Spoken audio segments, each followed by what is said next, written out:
হযরত আইয়ুব নবীর শরীরে এমন ভাবে গন্ধ হলো, গ্রামের কোনো মানুষ টিকতে পারে না।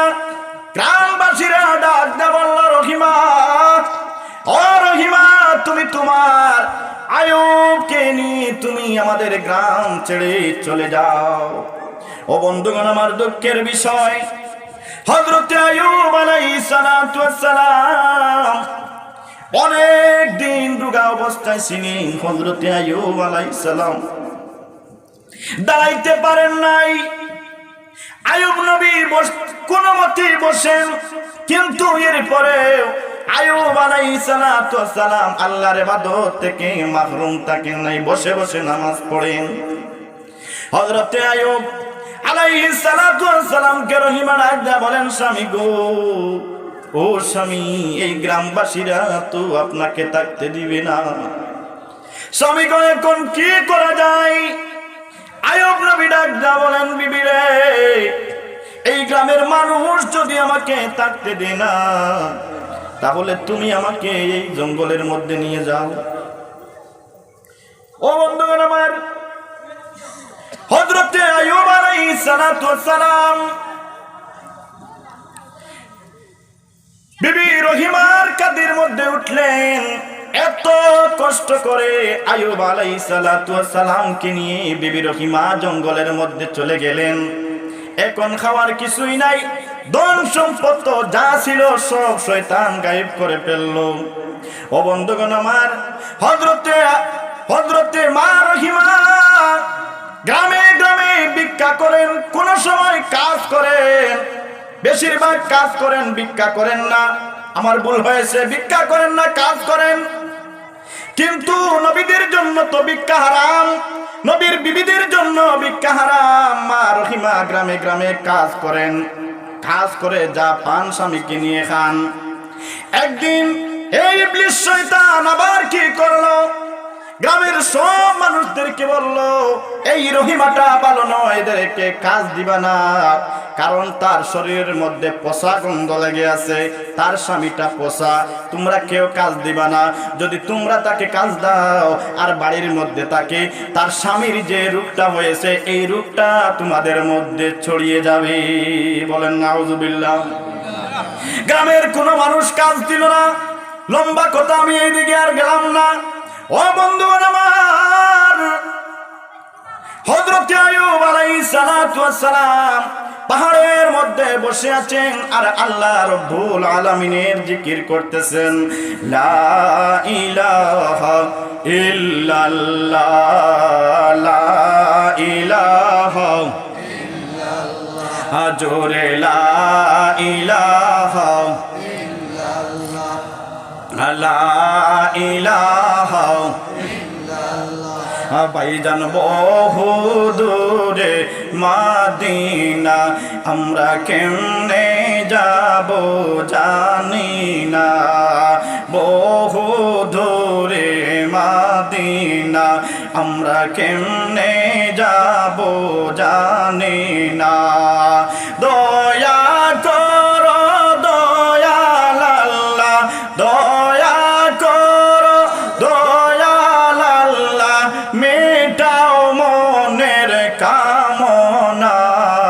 লা ইলাহা ইল্লাল্লাহ, জোরে লা ইলাহা ইল্লাল্লাহ, লা ইলাহা ইল্লাল্লাহ, মুহাম্মদ রাসূলুল্লাহ, লা ইলাহা ইল্লাল্লাহ, লা ইলাহা ইল্লাল্লাহ, লা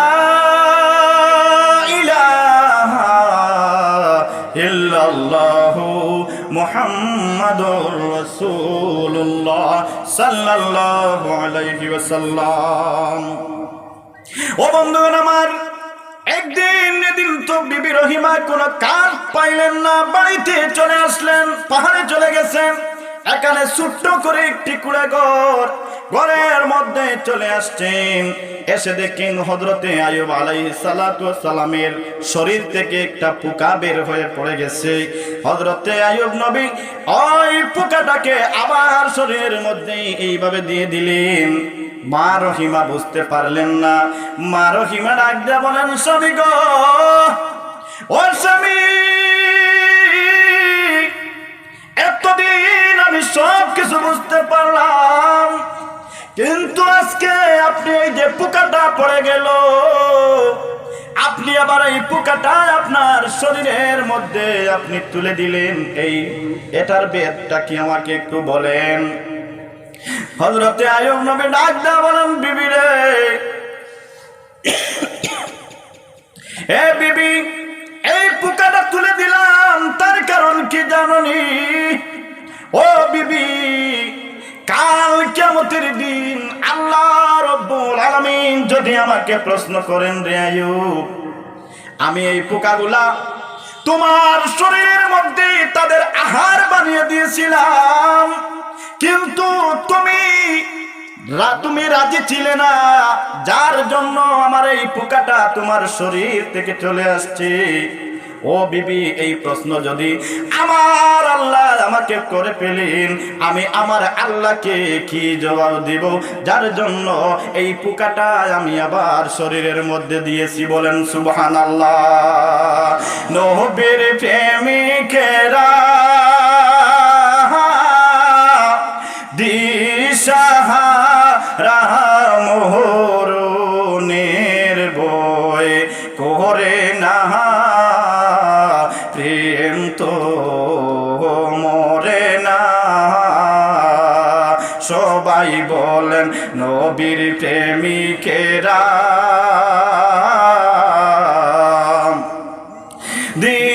দিশাহারা মোহরনের বয় করে না, প্রেম তো মরে না।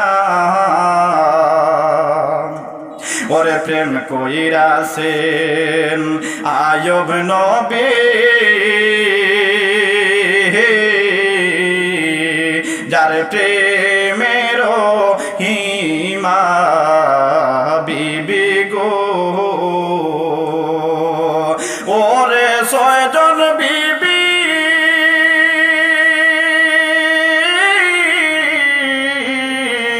নবী চাড়লো রহিমা তো চাড়ে না, প্রেম তো মরে না।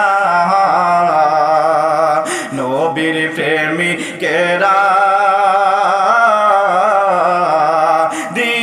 দিশাহারা মোহরনের বয় করে না, প্রেম তো মরে না। বলেন সুবহানাল্লাহ। ভালো লাগছে না খারাপ লাগছে? জি ভালো লাগছে। জি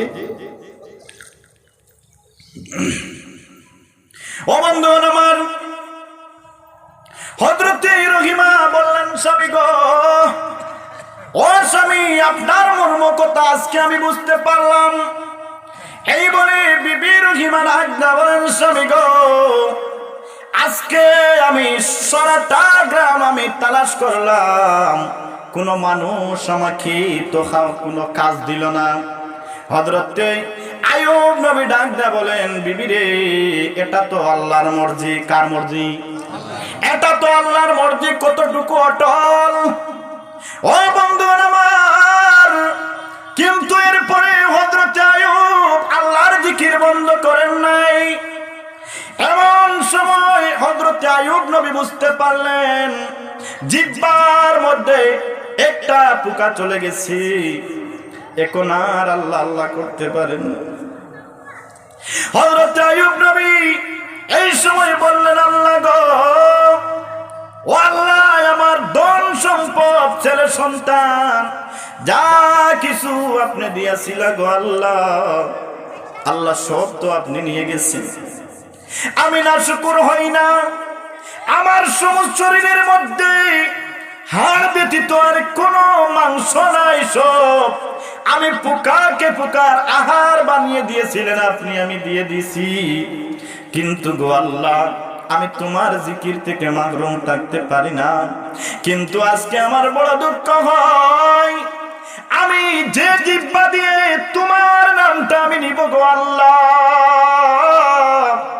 আল্লাহ গো, এই জিহ্বাটা আমার এখন চলে যাচ্ছে, এই পোকাগুলা আমার জিহ্বাটাকে ফেলেছে গো আল্লাহ, আমাকে ক্ষমা করো, আমি যেন তোমার নাম আমি জিহ্বা দিয়ে ডাকতে পারি।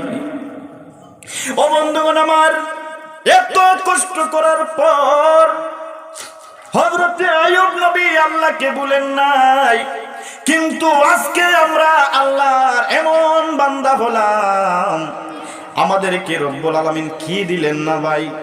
হাত দিয়েছেন, পাও দিয়েছেন, শরীরের মধ্যে বল দিয়েছেন, কিন্তু আজকে আমরা আল্লাহ রব্বুল আলামিনকে আমরা এমন ভাবে ভুলে গিয়েছি, যার জন্য আমরা মসজিদের মধ্যে যাওয়ার পর মসজিদগুলা দেখা যায় খালি, ঠিক কিনা বলুন?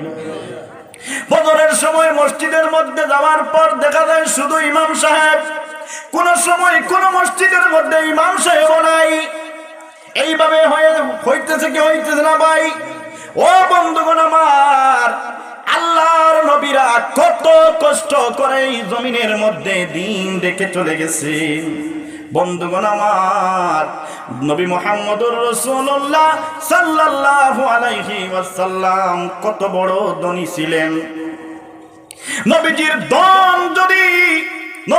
ধন যতটুকু ছিল, ওই ধনগুলা যদি আজকের জমিনের মধ্যে কোন মানুষের মধ্যে হতো, ও বন্ধুগণ আমার, আমি বুঝতে পারি এই জমিনের মধ্যে সর্বশ্রেষ্ঠ ধনী হয়ে যেত। বলেন সুবহানাল্লাহ। নবীজির যত ধন ছিল সব ধন নবীজি আল্লাহর রাস্তায় দিয়ে দিয়েছেন। বলেন সুবহানাল্লাহ।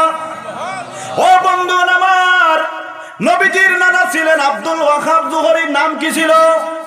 আব্দুল ওয়াহাব জুহরি মদিনার সবচেয়ে বড় ধনী ব্যক্তিত্ব ছিলেন হযরতে আব্দুল ওয়াহাব জুহরি। বলেন সুবহানাল্লাহ।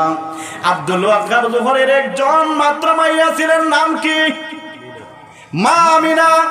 হযরতে আমিনা, মা আমিনা ছিলেন নবীজি মুহাম্মদুর রাসূলুল্লাহ সাল্লাল্লাহু আলাইহি ওয়াসাল্লামের মা, আর আব্দুল ওয়াহাব জুহরির একমাত্র মেয়ে।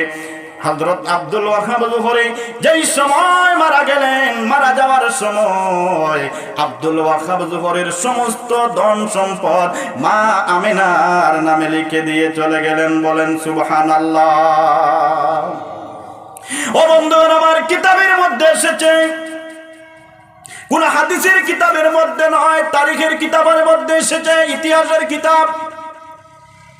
ওই আব্দুল ওয়াহাব জুহরি কতটুকু ধনী ছিলেন কিতাবের মধ্যে এসেছে। আমাদের ইন্ডিয়ার বর্তমান প্রায় কয়েক হাজার কোটি টাকার মালিক ছিলেন আব্দুল ওয়াহাব জুহরি, মদিনার সেই যুগের সবচেয়ে বড় ধনী। ওই আব্দুল ওয়াহাব জুহরির মেয়ে ছিলেন মা আমেনা। মা আমেনা যেই দিন এই দুনিয়া ছেড়ে চলে গেলেন, মা আমেনার কি আর কোন ছেলে সন্তান ছিলেন? আর দুইজন ছিলেন না তিনজন ছিলেন? কয়জন ছিলেন? শুধু একজন, নবী মুহাম্মদুর রাসূলুল্লাহ সাল্লাল্লাহু আলাইহি ওয়াসাল্লাম মের বয়স যেই সময় 6 বছর হয়ে গেল, বাবার কবর দেখতে চলে গিয়েছিলেন। ও বন্ধুগণ আমার, আমার নবীজি কত বড় এতিম, নবীজির মতো দুঃখী, নবীজির মতো বড়, নবীজির মতো সুখী এই জমিনের মধ্যে কোনো মানুষ নাই, নবীজির মতো আদর্শওয়ালা কোনো মানুষ নাই। নবীজি মুহাম্মদুর রাসূলুল্লাহ সাল্লাল্লাহু আলাইহি ওয়াসাল্লাম মের বয়স যেই সময় 5 বছর 6 মাসের মতো হয়ে গেছে, প্রায় 7-8 মাসের মতো হয়ে গেছে। নবীজি খেলা দেখতে মাঠের মধ্যে চলে যাইতেন। একদিন নবীজি আর বাড়ির মধ্যে আসতেছেন না, প্রায় সন্ধ্যা হয়ে গেছে। মা আমেনার চিন্তা আসলো, আরে প্রতিদিন আমার ছেলে মুহাম্মদ খেলা দেখতে চলে যায়, প্রতিদিন চলে আসে, আজকে কেন আসলো না? হয়তো জঙ্গলের বাঘ আমার ছেলে মোহাম্মদকে কে ফেলেছে। ও বন্ধুগণ আমার, এই চিন্তা মনের মধ্যে নিয়ে মা আমেনার ঘরের মধ্যে থাকতে পারলেন না, বাড়ি থেকে বের হয়ে গেলেন। বের হয়ে গিয়ে গ্রামবাসীদেরকে ডাকতে বলেন, গ্রামবাসীরা রে, ও গ্রামবাসীরা, তোমরা কি আমার ছেলে মোহাম্মদকে দেখেছো? কোন মানুষ মোহাম্মদের কথা বলেন নাই, নবীজির কথা বলেন নাই। একজন ব্যক্তি ডাকতে বলেন, আমেনা গো, ও আমেনা, তোমার ছেলে মোহাম্মদকে আমি খেলার মাঠের মধ্যে দেখেছি। আমি অনেকবার বলেছি তোমার ছেলে মোহাম্মদ আসতে চাই না। যাও যাও, তুমি ওই খেলার মাঠের মধ্যে চলে যাও, গিয়ে তুমি তোমার ছেলে মোহাম্মদকে পাইবা। ও বন্ধুগণ আমার, মা আমেনা পাগলের মতো চলে গেলেন। গিয়ে দেখেন নবীজি মুহাম্মদুর রাসূলুল্লাহ সাল্লাল্লাহু আলাইহি ওয়াসাল্লাম বসে বসে কাঁদতেছেন। মা আমেনা ডাক দিয়ে বলেন, বাবা মুহাম্মদ রে, ও মুহাম্মদ, তুমি আজকে বাড়ির মধ্যে কেন যাও না বাবা? বাবা রে, এ বাবা, তোমার কি হয়েছে? তোমাকে কে মেরেছে? তুমি কান্দো। নবীজি ডাক দিয়ে বলেন, মা গো, ও মা, আমাকে কেউ মারে না গো মা, কেউ আমাকে গালি দে না। মা মেরে ডাক দিয়ে বলেন, বাবা রে, কেন তুমি কাঁদো? ও বাবা, কেন তুমি কাঁদো? কেন তুমি কাঁদো? নবীজি ডাক দিয়া বলেন, মা গো, ও মা, আমি কাঁদি, আমার মনে বড় দুঃখ গো মা। ও মা, 4 বছর বয়স থেকে আমি এখানের মধ্যে খেলা দেখতে আসি। ও মা, আমার সঙ্গে অনেক ভাই বোনেরা আসে খেলা দেখতে গো। ও মা, তাদের বাবা নিয়ে আসি, আবার খেলার সময় চলে যায়, তাদের বাবা হাতের মধ্যে বিস্কুট নিয়ে আসে, ফল নিয়ে আসে, কেউ আঙ্গুর নিয়ে আসে, কেউ খাজুর নিয়ে আসে। ও মা, এসে তাদের হাতের মধ্যে দে, কুলের মধ্যে দে, কপালের মধ্যে চুমায় গো মা। ও মা, আমার বড় দুঃখ হয়। ও মা, আজকে প্রায় 2 বছরের মতো হয়ে গেল। ও মা, আমার বাবা কি আসে না গো? আমার বাবা কোথায় চলে গেছে?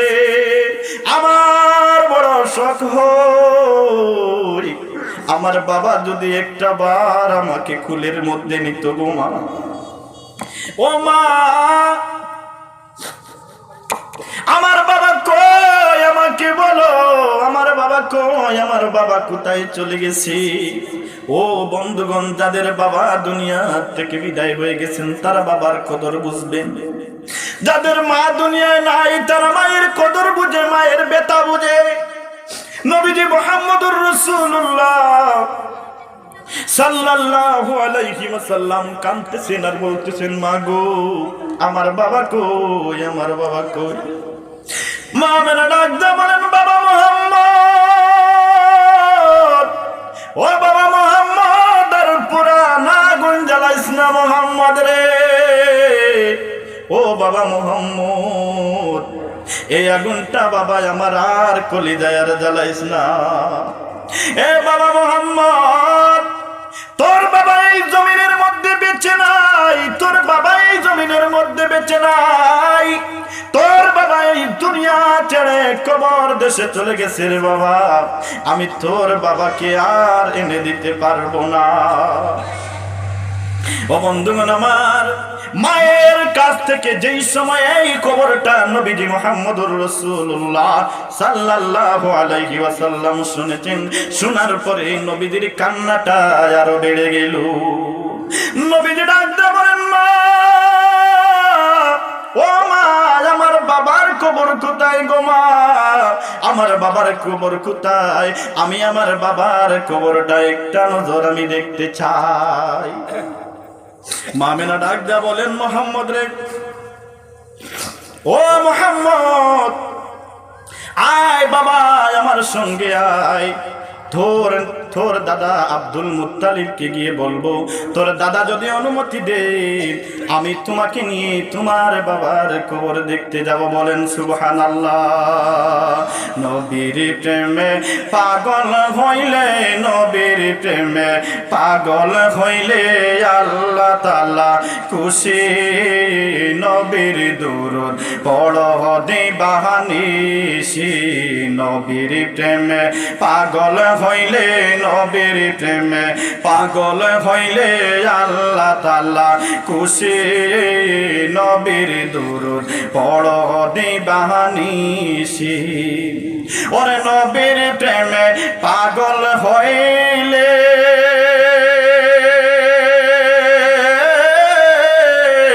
আল্লাহ তাআলার দিদার মিলে। ওরে নবীর প্রেমে পাগল হইলে আল্লাহ তাআলার দিদার মিলে। ওরে ডাকো যদি জজবা খালে, ডাকো যদি জজবা খালে, বাজাও প্রেমের বাঁশি। নবীর দুরূদ পড়ো দিবানিশি, নবীর প্রেমে পাগল হইলে, নবীর প্রেমে পাগল হইলে আল্লাহ তাআলা খুশি। নবীর দুরূদ পড়ো দিবানিশি। ও বন্ধুগণ আমার, নবীজি মুহাম্মদুর রাসূলুল্লাহ সাল্লাল্লাহু আলাইহি ওয়াসাল্লামের দন, আমি এই বিষয়ের মধ্যে ছিলাম, নবীজির দন কতটুকু ছিলেন। বাবার কবর দেখতে গেলেন, শর্ট করে বলছি, বাবার কবর দেখে আসার পথে মা আমেনা দুনিয়া থেকে বিদায় হয়ে গেলেন। মাকামে আবওয়ার মধ্যে যেই সময় বাবার কবর দেখে আসতেছেন, মাকামে আবওয়া নামক একটা জায়গা, এই জায়গার মধ্যে আসার পর মা আমেনা একদম বলেন, বাবা মুহাম্মদ, আমার শরীরের মধ্যে এমন ভাবে ব্যথা করতেছে। সঙ্গে ছিলেন উম্মে আয়মান, দাসী ছিলেন, মা আমেনার দাসী উম্মে আয়মন ছিলেন। উম্মে আয়মনকে ডাকদা বলেন, উম্মে আয়মন, হে বোন, আমার মনের মধ্যে হয় আমি বাড়িতে ফিরতে পারবো না রে বোন, কারণ আমার হাত পাও সব কিছু অবশ হয়ে গেছি। বললেন, উম্মে আয়মন, উটটা কানের মধ্যে তামাও। এই উটটা কানের মধ্যে তামানো হলো। ও বন্ধু আমার, নবীজি মুহাম্মদুর রাসূলুল্লাহ সাল্লাল্লাহু আলাইহি ওয়াসাল্লাম কতটুকু দুঃখী ছিলেন, কত বড় দুঃখী মানুষ ছিলেন। কিন্তু আমরা এই জমিনের মধ্যে এত সুখ যার জন্য আমরা ইসলাম বুঝি না, ঠিক কিনা বলুন? কারণ এই ইসলামটা পেয়েছি, আমার দাদা ছিলেন মুসলমান, আমার লাক্ষর দাদা ছিলেন মুসলমান, পর দাদা ছিলেন মুসলমান, ঠিক কিনা? আমার বাবা মুসলমান, আমি মুসলমানের ঘরের মুসলমান, ঠিক কিনা? যার কারণে আমরা ইসলামকে বুঝি না। যদি আমরা নবীজির মতো, আইয়ুব নবীর মতো, সাহাবীদের মতো যদি এই এত কষ্ট করে যদি ইসলামটা যদি আমরা পেতাম, তাহলে এই ইসলামের মর্যাদা আমরা দিতে জানতাম, ঠিক কিনা? বাবার ধনের কোনো দাম থাকে না, ঠিক কিনা বলুন? বাবার যদি হোটেল ধন সম্পত্তি থাকে, ছেলে এক পয়সারও দাম দেয় না, কিন্তু ছেলে তার হাত দিয়ে, তার শ্রম দিয়ে যদি 100 টাকা কামাই করে, এই 100 টাকার দাম তার কাছে অনেক বেশি থাকে। আমি ভুল বলেছি? ও বন্ধু আমার, মা মেরা রাখতে বলেন, মুহাম্মদ, হে উম্মে আয়মান, আমি হয়তো আর বেঁচে থাকতে পারবো না। আমার শরীরের মধ্যে প্রচন্ড জ্বর। ও বন্ধুগণ আমার, মরুভূমির মধ্যে কোনো মানুষ আর নাই, কোনো মানুষ নাই। এমন পানির পিপাসায় ধরলো নবী মুহাম্মদুর রাসূলুল্লাহ সাল্লাল্লাহু আলাইহি ওয়াসাল্লামকে মা ফাতেমা ডাক দিয়া বলেন, বাবারে, আমার বড় পানির পিপাসায় পেয়েছে। ও বন্ধুগণ আমার, কোথায় থেকে নবীজি চলে গেলেন, ছোট্ট বাচ্চা 6 বছর মাত্র বয়স, কোথায় থেকে পানি নিয়ে আসলেন, মরুভূমির কোথায় পানি পেলেন আল্লাহ জানেন। পানি এনে মা আমেনার মুখের মধ্যে দিলেন। পানিকে ডাক দিয়ে বলেন, মোহাম্মদ রে, ও বাবা আমার বুকের মধ্যে আয়। বাবা রে, বাবার কবর দেখতে এসেছিলি, হয়তো এখন তোর মাকেও হারাইয়া ফেলবি। আয় বাবা কুলের মধ্যে আয়, কুলে আয় বাবা, কুলে আয়।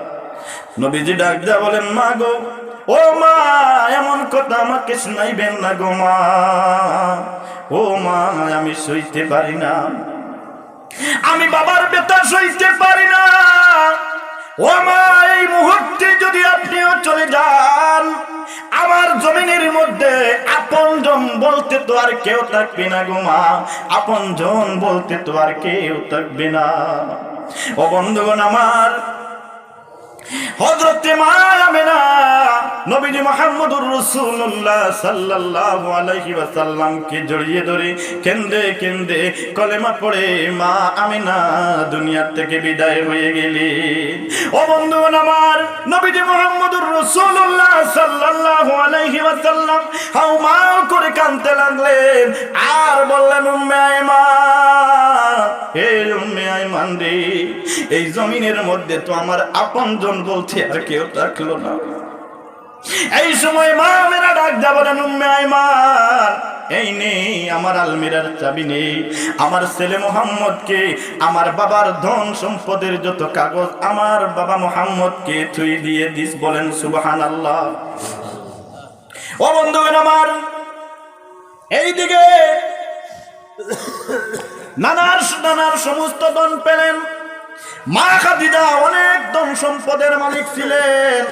মা খাদিজার সমস্ত ধন নবীজিকে দিয়েছিলেন। হযরতে মুহাম্মদুর রাসূলুল্লাহ সাল্লাল্লাহু আলাইহি ওয়াসাল্লামের দাদা ছিলেন আব্দুল মুত্তালিব। আব্দুল মুত্তালিব মক্কার শ্রেষ্ঠ একজন ধনী ছিলেন। বলেন সুবহানাল্লাহ। আব্দুল মুত্তালিব মারা যাওয়ার সময় অর্ধেক সম্পদ নবী মুহাম্মদুর রাসূলুল্লাহ সাল্লাল্লাহু আলাইহি ওয়াসাল্লামের নামে লিখে দিয়ে চলে গেলেন। বলেন সুবহানাল্লাহ। আব্দুল মুত্তালিব কতটুকু ধনী ছিলেন, যে সময় মা আমেনার আর আব্দুল্লাহর বিবাহ হলো, মদিনার মধ্যে পথ ভুল করে গিয়েছিলেন। এই সময় প্রায় 250 কোটি টাকা, ইন্ডিয়ান প্রায় 250 কোটি টাকা আব্দুল মুত্তালিবের সঙ্গে ছিল। এত বড় একজন ধনী ছিলেন। বলেন সুবহানাল্লাহ। এত বড় ধনী একজন মানুষের অর্ধেক সম্পদ পেলেন। তাইলে কয়জনের সম্পদ পেলেন? 3 জনের। নানার সম্পদ আর মা খাদিজার সম্পদ। খাদিজাও ছিলেন একজন খুব ধনী ব্যক্তি ছিলেন, ধনী মানুষ ছিলেন। হযরত খাদিজাকে বিবাহ করার সময় নবীজি ছিলেন ম্যানেজার। কি ছিলেন? খাদিজার ম্যানেজার ছিলেন। নবীজির আদর্শ দেখে খাদিজা ডাক দিয়া বলেন, খাদিজার একজন বান্ধবী ছিল, তার নাম ছিল নাফিজা। নাফিজাকে ডাক দিয়া বলেন, নাফিজা রে বান্ধবী শুন, আমি তো বলেছিলাম এই জমিনের মধ্যে আমি আর কোনো স্বামী গ্রহণ করব না, কারণ আমি 2 বার বিবাহ করেছি, 2টা স্বামী গ্রহণ করেছি, কিন্তু তারা শুধু আমার কাছ থেকে টাকা নিতে চায় আর কিছু চায় না। যার জন্য আমি বলেছিলাম আমি আর কোনো স্বামী গ্রহণ করব না।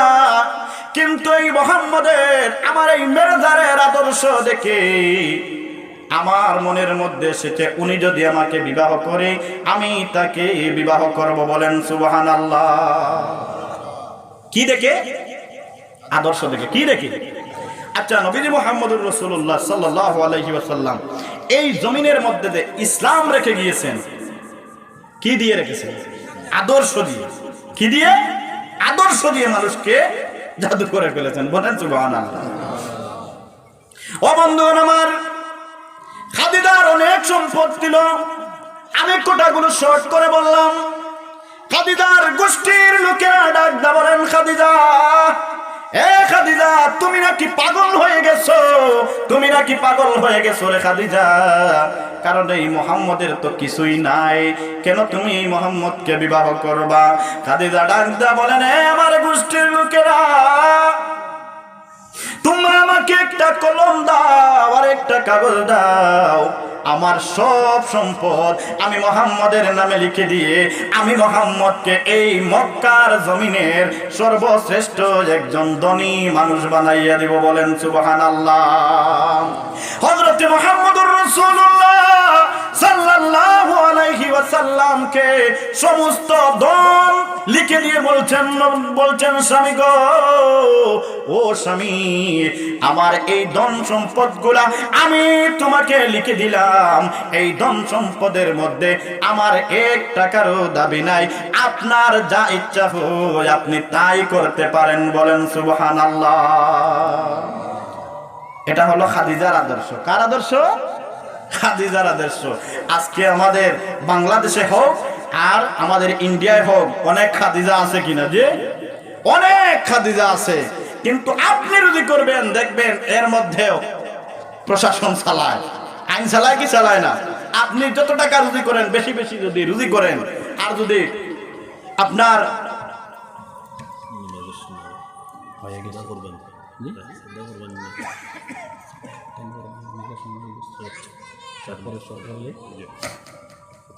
ও বন্ধুগণ আমার, আজকের এই যুগের মধ্যে অনেক মহিলারা আছে, অনেক খাদিজা নামের মহিলারা আছে, কিন্তু তাদের আদর্শ আর ওই যুগের নবীদের বিবি খাদিজার আদর্শ দেখলে দেখা যায় আসমানি আর জমিনে যতটুকু ব্যবধান এর থেকেও আরো বেশি ব্যবধান হয়ে গেছে। ঠিক কিনা বলুন বন্ধুগণ? আযানের সময় হয়ে গেছে। আপনারা তো সবাই আমাকে আগে অনেকবার দেখেছেন। জি জি না জি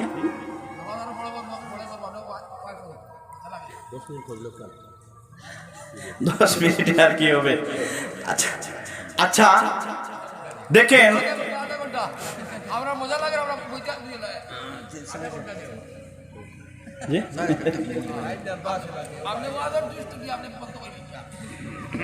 তাইলে বন্ধুগণ, এই খাদিজা সমস্ত ধন সম্পদ নবীজির নামে লিখে দিলেন। বলেন সুবহানাল্লাহ। ও বন্ধুগণ আমার, খাদিজা বললেন নবী গো, এই ধনের মধ্যে আমার 1 বিন্দু পরিমাণ আমার কোনো দাবি নাই। ও বন্ধুগণ আমার, এইদিকে নানার ধন, এইদিকে খাদিজার ধন, এইদিকে দাদার ধন, কিন্তু বন্ধুগণ আমার সাহাবীরা বলেন নবীজি মুহাম্মদুর রাসূলুল্লাহ সাল্লাল্লাহু আলাইহি ওয়াসাল্লাম এমন একটি ঘরের মধ্যে থাকতেন, এমন একটি বিছানার মধ্যে থাকতেন। একদিন হযরতে আবু বকর নবীজির ঘরে চলে আসলেন, এসে দেখেন নবীজির পিঠের মধ্যে খেজুরের ডালের চিন বসে গেছে। আবু বকর বড় দুঃখ প্রকাশ করলেন, বললেন নবী গো, আপনি তো এত গরিব ছিলেন না গো নবী। ও নবী, আপনি এই দুজাহানের বাদশা হয়ে আপনি কুড়ে ঘরের মধ্যে খেজুরের পাতার মধ্যে আপনি শুন। ও নবী, খেজুরের পাতার একটি বালিশের মধ্যে নবীজি শুইতেন। বলেন সুবহানাল্লাহ। ও বন্ধুগণ আমার, সাহাবীকে ডাক দেয়া বলেন আবু বকর, ও আবু বকর বলো তো কি করব, কারণ আমি আমার উম্মতের মায়া বলতে পারি না, আমার উম্মতের মায়া আমি বলতে পারি না। ও বন্ধুগণ আমার, এতটুকু ধন টাকা সত্ত্বেও নবীজি কেন খেজুরের পাতার মধ্যে শুইলেন? নবীজি মুহাম্মদুর রাসূলুল্লাহ সাল্লাল্লাহু আলাইহি ওয়াসাল্লাম 3 জনের ধন প্রায় অর্ধেই আরব দেশের মধ্যে সর্বশ্রেষ্ঠ ধনী, আজকের যুগে পৃথিবীর মধ্যে সবচেয়ে বড় ধনী হয়ে যেতেন, কিন্তু সমস্ত ধন নবীজি মুহাম্মদুর রাসূলুল্লাহ আল্লাহর রাস্তায় দিয়ে দিলেন। বলেন সুবহানাল্লাহ। ও বন্ধুগণ আমার, সমস্ত ধন আল্লাহর রাস্তায় ব্যয় করে দিলেন। নবীজি মুহাম্মদুর রাসূলুল্লাহ গারে ঘেরার মধ্যে থাকতেন, যেই সময় 39 বছর 6 মাস, কয় মাস? 39 বছর 6 মাস হয়ে গেছে। নবীজির মনের দিকটা পাল্টে গেল। নবীজি এখন আর বাড়ির মধ্যে থাকতে চান না, গারে হেরার মধ্যে চলে যান। ও বন্ধুগণ আমার, এই সময় খাদিজার বয়স কিন্তু অনেক হয়ে গেছে, প্রায় 65 বছরের মতো হয়ে গেছে। হযরতে খাদিজা রাদিয়াল্লাহু তাআলা আনহা নবীজির জন্য গারে হেরার মধ্যে খানা নিয়ে যেতেন। একদিন নবীজিকে কে যেন আসমান থেকে ইয়া মুহাম্মদ, ইয়া মুহাম্মদ, ইয়া মুহাম্মদ বলে ডাকে। নবীজি ভয় পেয়ে গেলেন, কোনদিন এরকম ডাক আমি শুনি না, এরকম ডাক শুনি না। আজকে কে আমাকে আসমান থেকে ডাকে? নবীজি ভয় পেয়ে গেলেন, বাড়ির মধ্যে চলে আসলেন। এসে ডাক দিয়ে বলেন, খাদিজা রে, ও খাদিজা, আজকে আমাকে আসমান থেকে কে ইয়া মুহাম্মদ, ইয়া মুহাম্মদ, ইয়া মুহাম্মদ বলে ডাকলো? ও খাদিজা, আমার বড় ভয় হয়, হয়তো আমি কোন দানবের পাঞ্জার মধ্যে পড়ে গেছি, আমাকে এই দানব হয়তো ধ্বংস করে দিবি। ও বন্ধুগণ আমার, সেই দিন খাদিজা ডাক দিয়ে বলেছিলেন, ও স্বামী, আমি আল্লাহর কসম করে বলতে পারি, আপনাকে কোন সময় আল্লাহ আপনাকে ধ্বংস করবেন না। তার কারণ হলো আপনার কাছে চারটা গুণ আছে। এই 4 গুণওয়ালা মানুষ এই পৃথিবীর মধ্যে আর নাই। বলেন সুবহানাল্লাহ। এত আস্তে বললেন, এই পৃথিবীর মধ্যে 4 গুণওয়ালা মানুষ নাই। বলেন সুবহানাল্লাহ। ও স্বামী, এই মক্কার জমিনের মধ্যে, পৃথিবীর মধ্যে এমন আদর্শওয়ালা মানুষ আমি দেখি না, যার জন্য আল্লাহ রাব্বুল আলামিন কোন সময় আপনাকে ধ্বংস করবেন না। স্বামী গো, ও স্বামী, আপনার কাছে প্রথম একটি আদর্শ হলো আপনি গরিবদেরকে বেশি সহায়তা করেন। ও স্বামী, আপনার তো ধন সম্পদ কম ছিল না, সব ধন সম্পদ আপনি গরিবদেরকে বন্টন করে দিয়েছেন, আত্মীয় স্বজনের কাছে বন্টন করে দিয়েছেন। যার জন্য নবী, ও নবী, আপনার 2টা গুণ হলো আপনি গরিবদেরকে সহায় করেন, আর একদিকে আপনি আত্মীয় স্বজনদেরকে ভালো সম্পর্ক রাখেন। সমস্ত ধন আপনি গরিবদেরকে বন্টন করে দিয়েছেন, আত্মীয় স্বজনের মধ্যে দিয়ে দিয়েছেন। আত্মীয় স্বজনের দোয়া আপনার উপরে আছে, গরিবদের দোয়া আপনার উপরে আছে।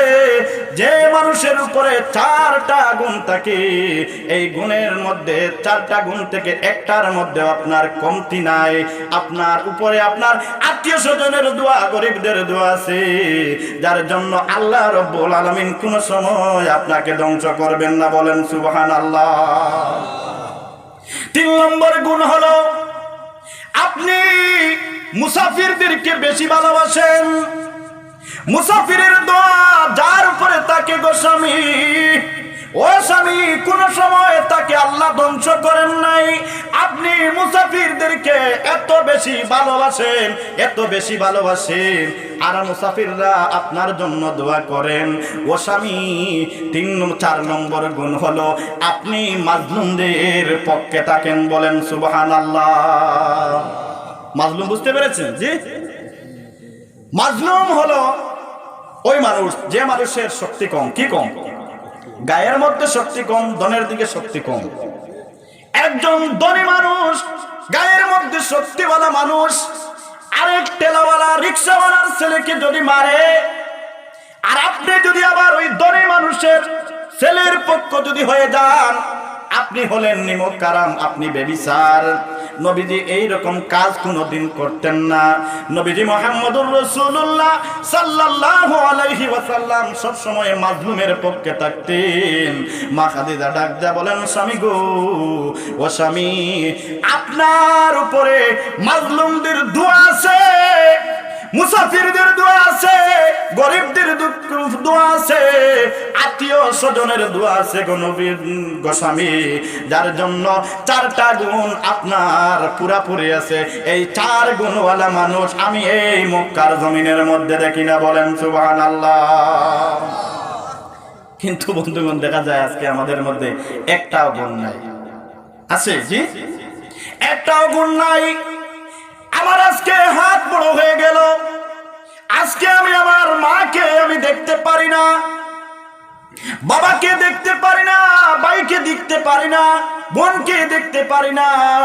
কিন্তু বন্ধুগণ, আমার মা বাপের ব্যাপারে আল্লাহ রাব্বুল আলামিন কোরআনে কারিমের মধ্যে বলে দিয়েছেন, ওয়াবুদুল্লাহ ওয়ালা তুশরিকু বিহি শাইআন ওয়া বিল ওয়ালিদাইনি ইহসানা। বলেন সুবহানাল্লাহ। ও বন্ধুরা আমার, আল্লাহ রাব্বুল আলামিন এই জমিনের মধ্যে শুধু কি এমনি আমাদেরকে পাঠিয়েছেন? এমনি পাঠিয়েছেন? আপনি যদি বাড়ির মধ্যে যদি একটি কমলার গাছ বা পেয়ারার গাছ, একটা সুপারির গাছ যদি লাগান, তার পিছনে আপনার উদ্দেশ্য কি? ফল ধরবে। এই ফলগুলা কি আসমানের মধ্যে দিয়ে দিবেন না নদীর মধ্যে ভাসিয়ে দিবেন? কি করবেন? হয়তো বাজারের মধ্যে বিক্রি করবেন, না হয় আপনার পেট ভরবেন, ঠিক কিনা? ও বন্ধুগণ আমার, আল্লাহ রাব্বুল আলামিন আমাদেরকে এই জমিনের মধ্যে প্রেরণ করেছেন, আল্লাহর তো একটা উদ্দেশ্য আছে কি না? একটা উদ্দেশ্য আছে। আল্লাহ রাব্বুল আলামিন কোরআনে কারিমের মধ্যে বলেন, ওয়া মা খালাকাতুল জিন্না ওয়াল ইনসা ইল্লা লিয়াবুদুন। ও দুনিয়ার মানুষ, আমি এই পৃথিবীর মধ্যে আমি জিন এবং ইনসান জাতিকে সৃষ্টি করেছি, আমার একটা উদ্দেশ্য আছে। তোমাদেরকে আমি এই জমিনের মধ্যে দিয়েছি, তোমরা আমার ইবাদত করবে। বলেন সুবহানাল্লাহ। ও বন্ধুগণ আমার, আমাদেরকে রব্বুল আলামিন ইবাদতের জন্য পাঠিয়েছেন, কিন্তু আজকে আমরা রব্বুল আলামিনের কাছ থেকে অনেক দূরে সরে গেছি, ঠিক কিনা বলুন? কিন্তু আল্লাহ রব্বুল আলামিন আমাদেরকে বলেন নাই যে তোমরা সব সময় তোমরা মসজিদের মধ্যে বসে বসে ইবাদত করবে, না না। ও বন্ধুগণ, তুমি তোমার কর্মস্থলে বের হয়ে যাইবা, তুমি ঘর থেকে বের হওয়ার সময় তুমি তোমার মায়ের কাছ থেকে অনুমতি নাও, বাবার কাছ থেকে অনুমতি নাও, আর বিসমিল্লাহ বলে তুমি ঘর থেকে বের হয়ে যাও। ও বন্ধুগণ, তুমি তোমার কর্মস্থলে যতক্ষণ পর্যন্ত থাকবা, আল্লাহ রাব্বুল আলামিন বলেন তোমার নামায় আমলের মধ্যে সব সময় সওয়াব লেখা হবে। বলেন সুবহানাল্লাহ। ও বন্ধুগণ আমার,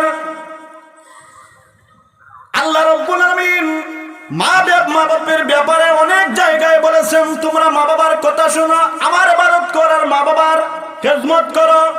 কিন্তু বন্ধুগণ আমার, বড় দুঃখের বিষয়, বড় দুঃখের বিষয়, অনেক জায়গার মধ্যে দেখা যায় বাবাকে ছেলে খুন করে ফেলেছে, মাকে ছেলে খুন করে ফেলেছে, পালিয়ে ফেলে কি ফেলে না? জি, আমি একটা আপনাদের বাংলাদেশের একটা ভিডিওর মধ্যে দেখলাম, বৃদ্ধ বাবা মেয়েটা বাবাকে এমন ভাবে দাড়ির মধ্যে ধরে ধরে মারতেছে, এরপরে তার পিছনে মামলা হয়ে গেছে। আপনারা দেখেছেন এই ভিডিওটা? আপনারা দেখেছেন? কেউ দেখেছেন? এটা আপনাদের বাংলাদেশের একটা ভিডিও, আমি ফেসবুকের মধ্যে দেখেছি।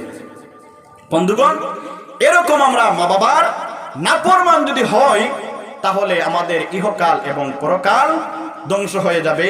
আল্লাহ রাব্বুল আলামিন আমাদেরকে যেন এই তৌফিক দেন, আমরা আমাদের মা বাবার বেশি বেশি করে খেদমত করতে পারি। সবাই বলেন আল্লাহুম্মা আমিন। বন্ধুগণ, আর বেশি সময় যদি আমি বের করি, এটা অন্যায় হয়ে যাবে, কারণ সব দিকে আযান হচ্ছে, পাশাপাশি মসজিদ আছে, মানুষের নামাজের মধ্যে ডিস্টার্ব হবে, যার জন্য এখন জামাতের সময় হয়ে গেছে, এখন আমি শেষ করে দিলাম।